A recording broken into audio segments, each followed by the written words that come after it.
Bonjour et rebonjour, chers frères et sœurs. Nous continuons les enregistrements pour la publication du 31 août 2022. Comme promis, avant de vous parler de mon appel selon Isaïe 49, nous avons une interpellation de lire la vocation de Samuel. Cette lecture, je l'avais eue en rêve le 21 novembre 2001 en Chine. Il était 3h45. Je me réveille par cet ordre. Lis Samuel 3. Et j'ouvre la Bible pour lire. Et voici ce que j'ai lu. D'abord en français, parce que c'était ma Bible de chevet. La Bible en français. Écrite par les catholiques. C'est la Sainte Bible. Et la version établie par les moines de Maretsu.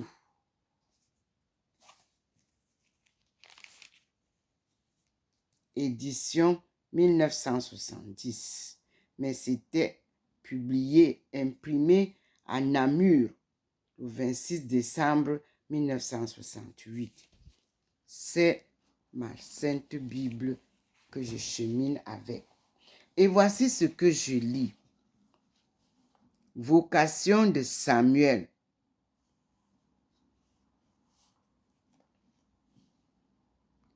« 1 Samuel 3. Vocation de Samuel. Le jeune Samuel, je vais lire. Le jeune Samuel servait le Seigneur en présence d'Élie. Rare à cette époque était la parole du Seigneur et les visions n'étaient pas fréquentes. Il arriva qu'un jour, Élie était couché, ses yeux étaient faibles et il voyait à peine. La lampe de Dieu n'était pas encore éteinte et Samuel reposait dans le temple du Seigneur où se trouvait l'arche de Dieu. 4. Le Seigneur appela Samuel, qui répondit, « Me voici. » Il courut auprès d'Élie et dit, « Me voici, tu m'as appelé. »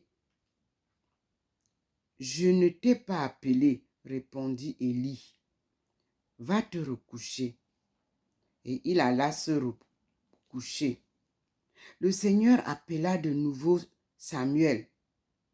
Celui-ci se leva et vint dire à Élie, « Me voici, tu m'as appelé. » « Je ne t'ai pas appelé, mon fils, recouche-toi. » Samuel ne connaissait pas encore le Seigneur.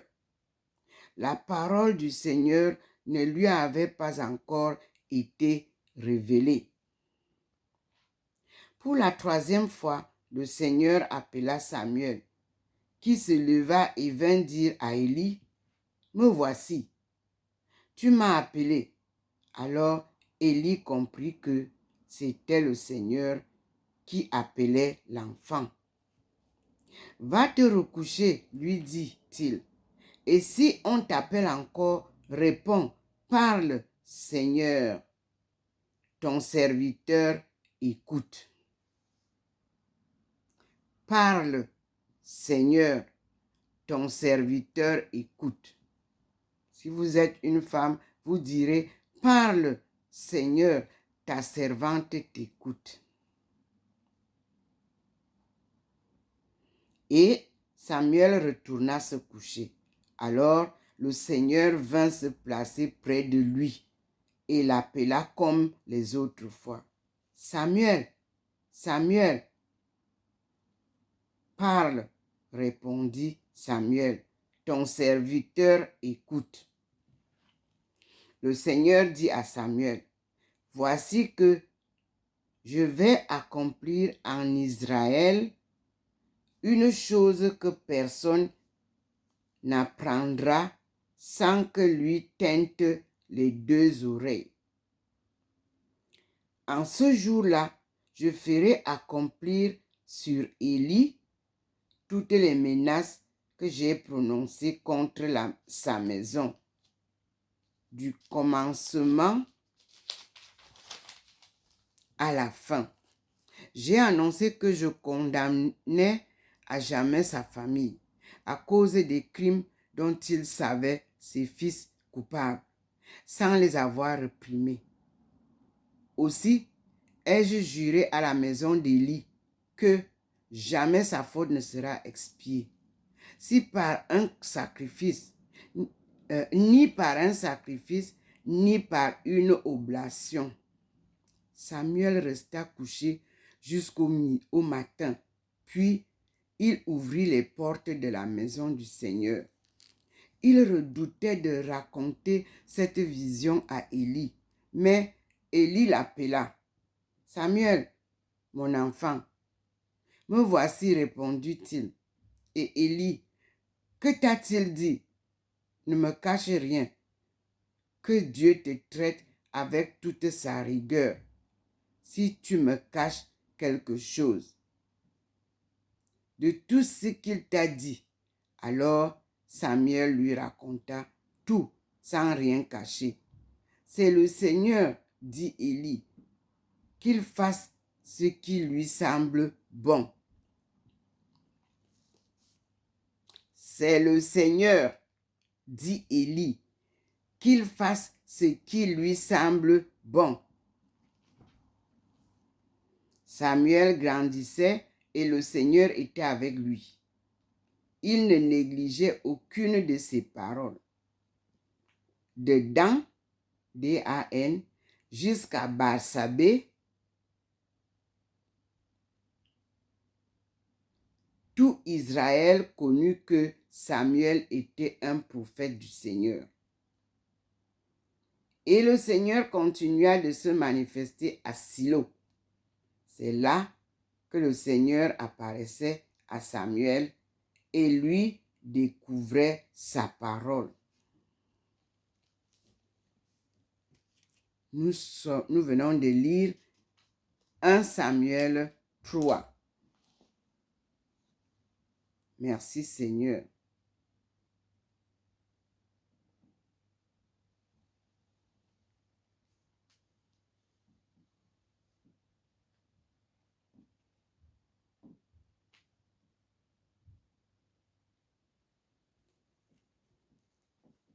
Pour tes leçons.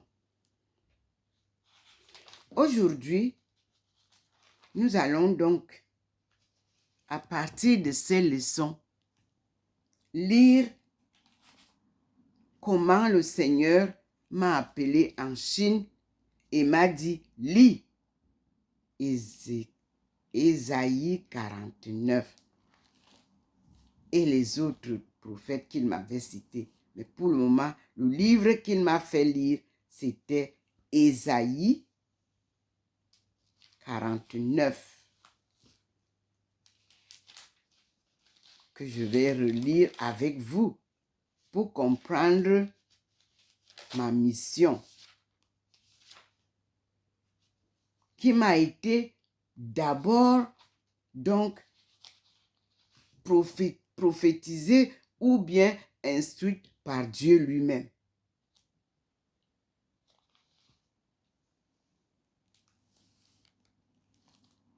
C'était mon premier message, le 25/5/1995, avec plusieurs rappels souvent.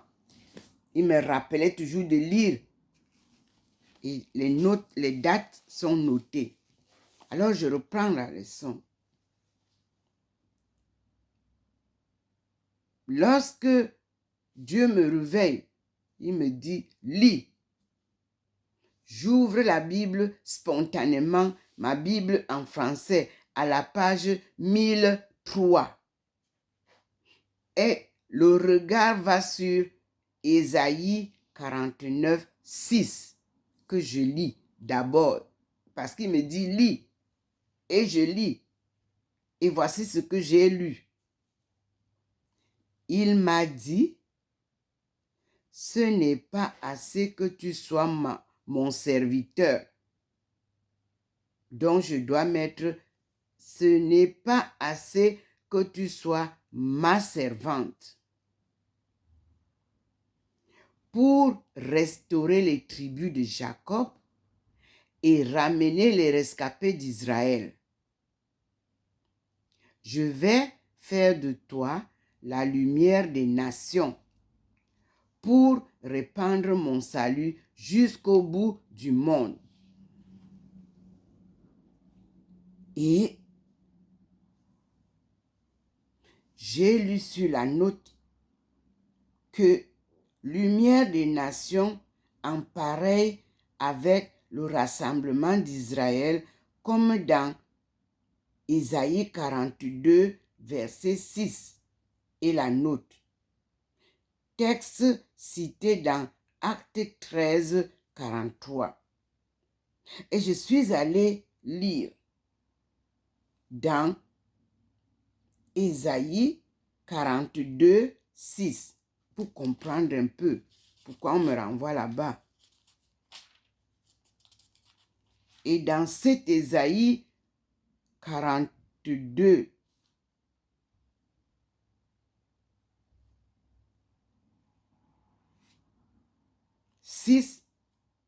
il est écrit: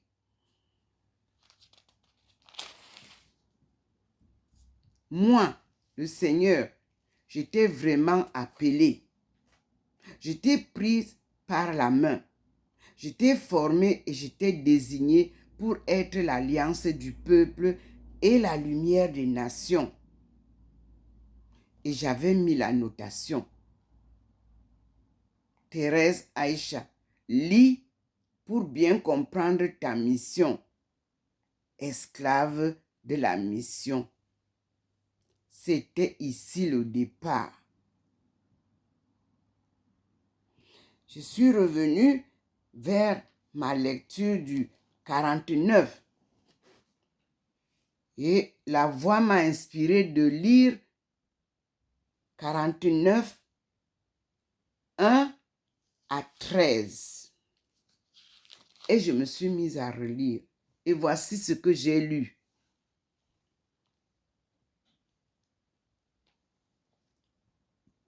Grand titre: humiliation et triomphe du serviteur.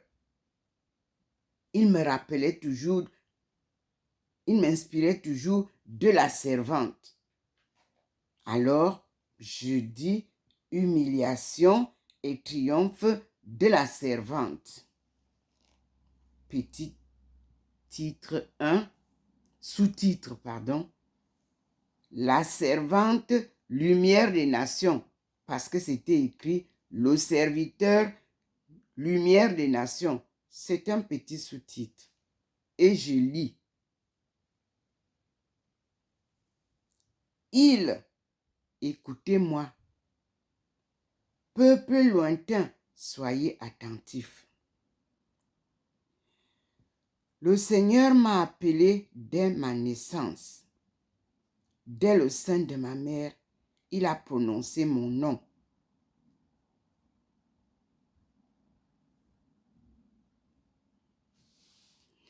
Il a rendu ma bouche semblable à un glaive tranchant. Il m'a couvert de l'ombre de sa main. Il a fait de moi une flèche acérée. Il m'a serré dans son carquois. Il m'a dit: tu es mon serviteur, Israël, en qui je me glorifie. Et moi, je me disais, c'est en vain que j'ai peiné. C'est pour rien que j'ai usé mes forces. Toutefois, mon dû était aux mains du Seigneur, et ma récompense m'était réservée près de mon Dieu. Et maintenant, le Seigneur parle. Lui qui m'a formé dès ma naissance pour être son serviteur, pour lui ramener Jacob et lui ramener Israël. Car le Seigneur m'a fait cet honneur et mon Dieu est devenu ma force. Je vais faire de toi, ma force. Il m'a dit, ce n'est pas assez que tu sois mon serviteur. Donc on relit le 6. Pour restaurer les tribus de Jacob et ramener les rescapés d'Israël, je vais faire de toi la lumière des nations pour répandre mon salut jusqu'au bout du monde. Un deuxième sous-titre, la restauration d'Israël. Je lis à partir du verset 7. Voici ce que dit le Seigneur, le Rédempteur et le Saint d'Israël. À l'ombre du mépris des hommes et de l'horreur des nations, à l'esclave des tyrans, à ta vue, des rois se lèveront et des princes se prosterneront à cause du Seigneur qui est fidèle et du Saint d'Israël qui t'a élu. Voici ce que dit le Seigneur. 2 points. Au temps de la grâce, je t'exaucerai. Au jour du salut, je te secourrai. Je t'ai formé et désigné pour être l'alliance du peuple, pour restaurer le pays et distribuer les héritages dévastés, pour dire aux prisonniers, sortez, entre guillemets, et à ceux qui baignent dans les ténèbres, entre guillemets, venez à la lumière. Fermez les guillemets. Tout le long de la route, ils auront à paître. Sur toutes les dunes, ils trouveront leur pâture. Ils ne ressentiront ni faim ni soif. Le vent brûlant et le soleil ne les frapperont pas, car celui qui a pitié d'eux les guidera et les conduira vers les sources. Toutes les montagnes, je les rendrai praticables et des routes gagneront les hauteurs. En voici qui viennent de loin, en voici du nord et du couchant, et d'autres du pays de Sénite. Chantez, ô cieux, terre, tressaille d'allégresse, montagne éclate en acclamation, car le Seigneur a consolé son peuple. Il est ému de pitié pour les siens dans la peine. Amen.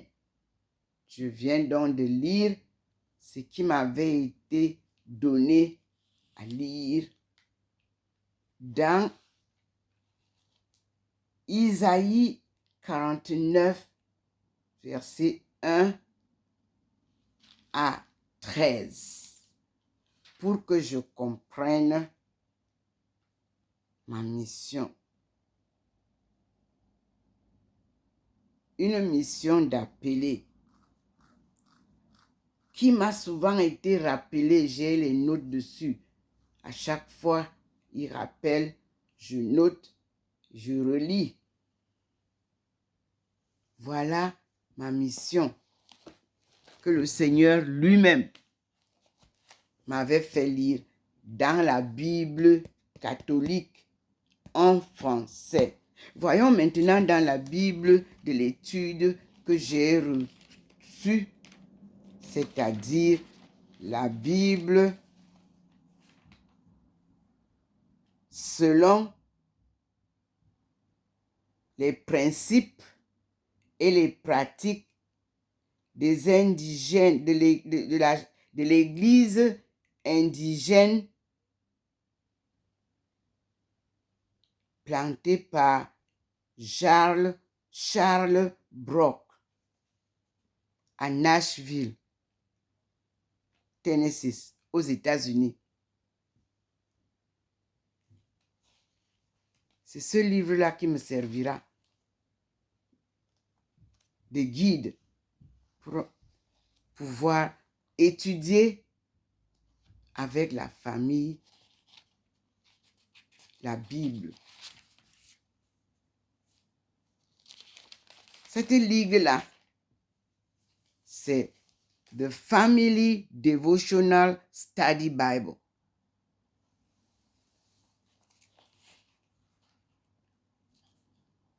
Et nous allons donc prendre Isaïe tel que Dieu nous l'a montré. On va lire Isaïe 49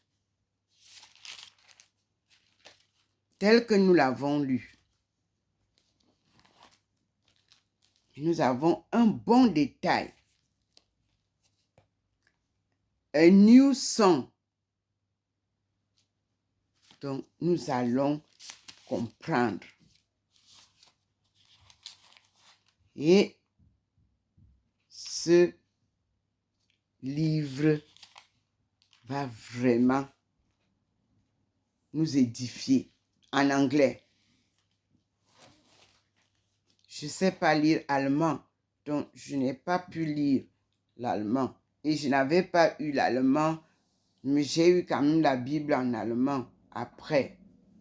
Donc, le 25-5 à Beijing, Révélation, c'est comme ça que j'avais titré ça. Ici en anglais, c'est simple. Ça, c'est écrit, le titre c'est The Servant of the Lord. Ah, le titre. La servante du Seigneur ou le serviteur du Seigneur. Point barre. Et j'introduis. On me fait une introduction comme l'appel que Dieu a donné. 49:6. Israel's Final Destiny.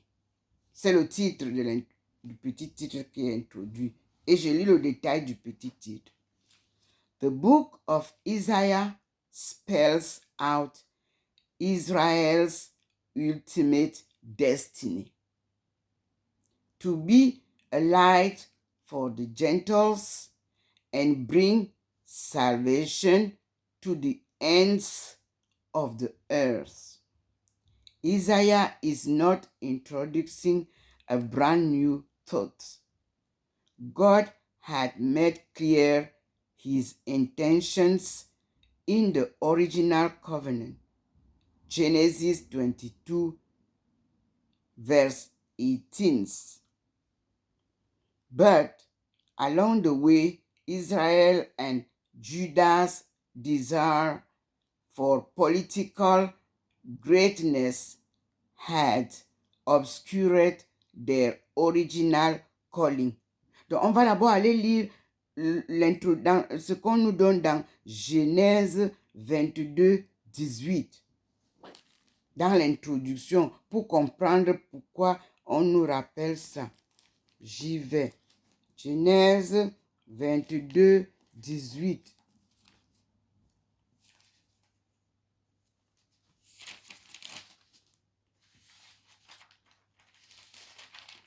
Genèse 22, 18 nous dit, je cite,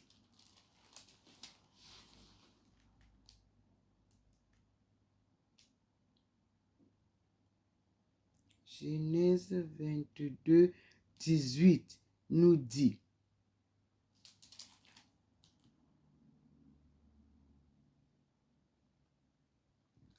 and through your offsprings, all nations on earth will be blessed because you have obeyed me. Vous avez compris ce que dit le Seigneur? Je reprends.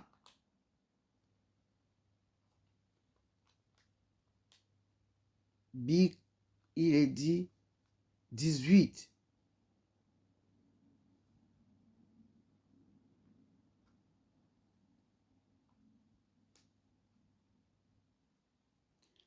And through your offspring, all nations on earth will be blessed because you have obeyed me. C'est Dieu qui parle. Et je reviens pour lire en anglais Ésaïe 49 en détail. 1 à 13. Listen to me, you islands. Hear this, you distant nations. Before I was born, the Lord called me. From my birth, he has made mention of my name. He made my mouth like a sharpened sword. In the shadow of his hand, he hid me. He made me into a polished arrow and concealed me in his quiver. He said to me, "You are my servant, Israel, in whom I will display my splendor." But I said, "I have labored to no purpose. I have spent my strength in vain and for nothing. Yet what is due me is in the Lord's hand, and my reward is with my God." And now the Lord says, "He who formed me in the womb to be his servant, to bring Jacob back to him and gather Israel to himself, for I am honored in the eyes of the Lord, and my God has been my strength." He says, 6. It is too small a thing for you to be my servant, to restore the tribes of Jacob and bring back those of Israel I have kept. I will also make you a light for the Gentiles, that you may bring my salvation to the ends of the earth. This is what the Lord says, the Redeemer and Holy One of Israel. To him who was despised and abhorred by the nations, to the servant of rulers, kings will see you and raise up. Princes will see you and bow down, because of the Lord who is faithful, the Holy One of Israel, who has chosen you.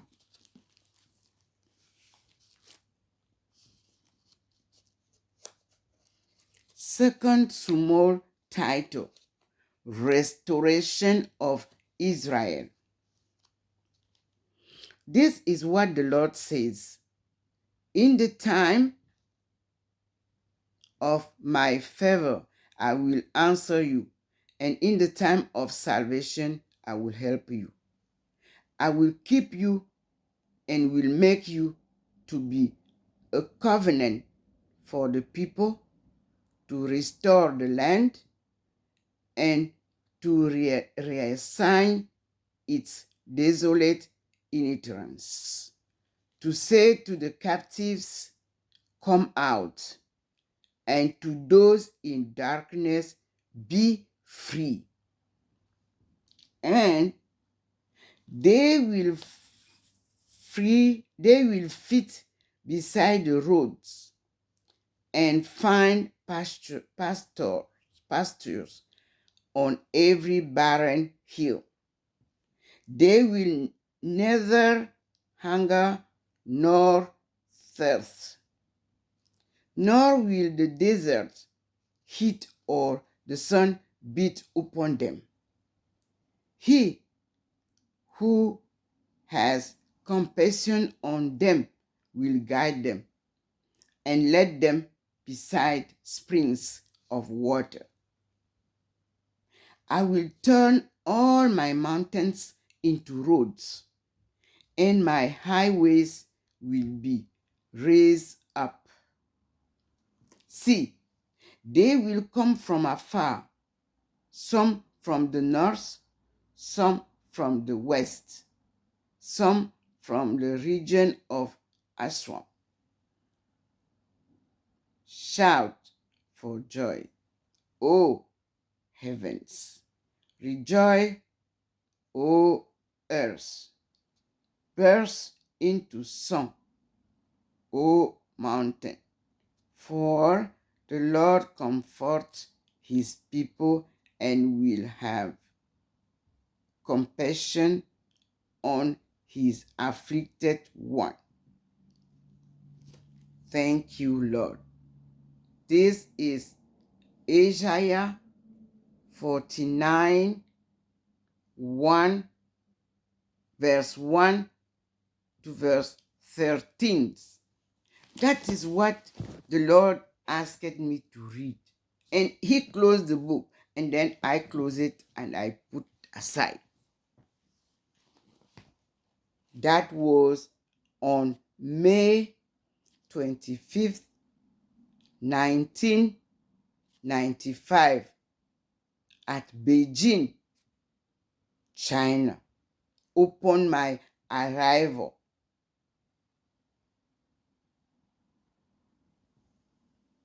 To start my work about the cooperation between China and Africa. It was commercial and economical cooperation establishment. The Lord Almighty God is my strength, is my master. He is my guidance for this sacred mission. Because this mission is a call by him from home, Cameroon. I just can tell you that be called by God is not easy mission, but it is a faithful marathon. Lonely carried by the one that God calls. But God is the shadow of that work.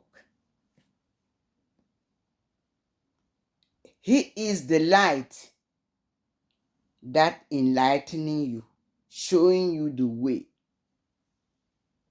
He is the inspired words that he put in your mouth to speak along your march with him. Thank you, Lord, for you are the one who guides my faith and my walking.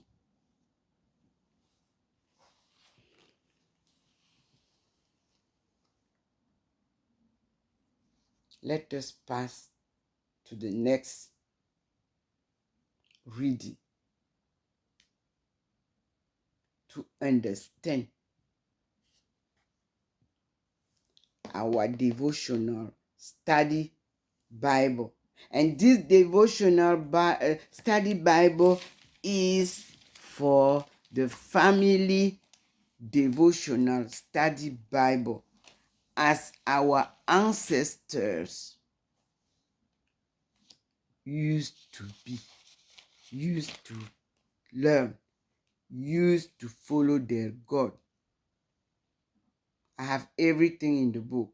How to use this Bible, how to use this family devotional study Bible is inside here. And what is the Bible will be the next lesson, to understand who is God and what is the Bible study about. Who wrote the Bible? God bless all of you, and we say thanks to our Lord, and we praise him, we worship him alone. He only deserves that praise and worship. He is our creator.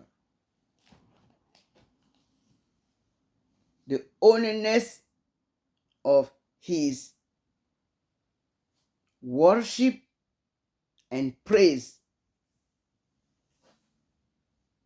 it is for all of us, no matter which denomination you carry.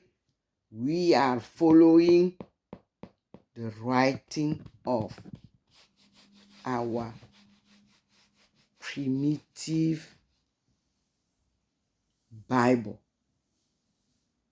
That's why it is said that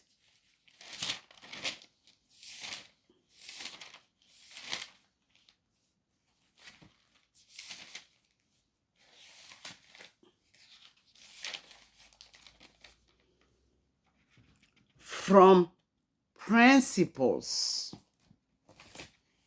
let us understand well. I haven't understood yet. I'm searching to understand. You too try to follow me. Let us understand this small notice.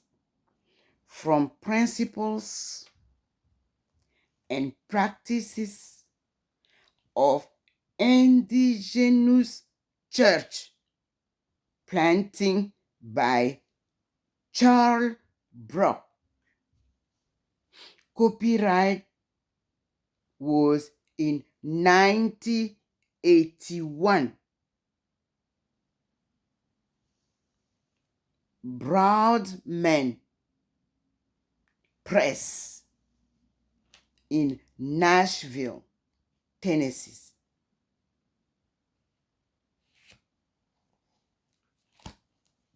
And they give us this book freely for us to understand what is God and what is his teaching for us to understand and to follow the cause of God and to understand our terrestrial life. Amen. God bless all of you. Amazing. Amazing discovery of yesterday. Really. God bless all of you. I love all of you because I know that we all are his children. He didn't bear any child, but he creates all of us from Adam and Eve. The action of putting male and female together, and then to have Mary pregnant, waiting for a child. It is the same thing that is over and over generations. Thank you, Lord. Thank you. I'm Dr. Ndomo Melingi Therese.